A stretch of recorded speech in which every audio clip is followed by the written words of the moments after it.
एक साल बीत चुका था। ढोलकपुर वापस शांत था। गांव के लोग फिर से खुशी से जीने लगे थे।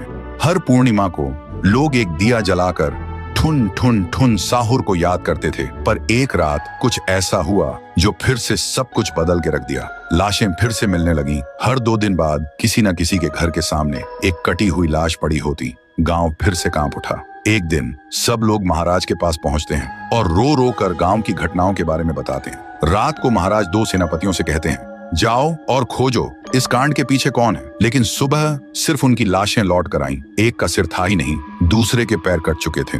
महाराज समझ गए कुछ तो लौट आया है, कुछ जो सिर्फ मौत का खेल खेल रहा है। और फिर कहते हैं, अब इस जंग का सामना मुझे ही करना होगा। उसी रात महाराज चुपके से गांव में आते हैं और एक पेड़ के पीछे खुद को छुपा लेते हैं। और ठीक रात के 2:30 बजे अचानक कहीं से धुआं छा जाता है और उस धुएं के अंदर से एक आवाज आती है,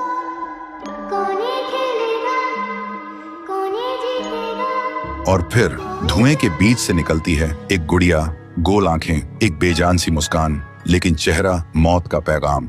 वो गुड़िया एक घर के गेट तक जाती है और बच्चों जैसा एक गाना गाने लगती है। उसके गाने की आवाज सुनकर एक आदमी बाहर आता है और अगले ही पल वो गुड़िया उसका सिर चबा जाती है। वो आदमी तड़प तड़प के वहीं जमीन पर गिर जाता है। महाराज सब कुछ देखते हैं। उनकी आंखें भर जाती हैं। उन्हें समझ आ जाता है इसके सामने जाना मतलब खुद का अंत लिखना है। अगली सुबह गांव के लोग इकट्ठा होते हैं। महाराज कहते हैं, ये पिछले भूत से भी ज्यादा डरावनी है।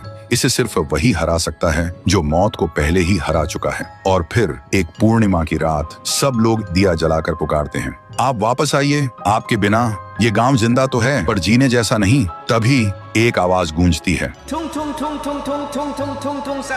और उसी देह की आग से एक जलता हुआ पेड़ बनने लगता है और उसी पेड़ में से ठुन ठुन ठुन साहुर निकलता है। तभी फिर से वही धुआं छा जाता है और उसके साथ ही एक आवाज।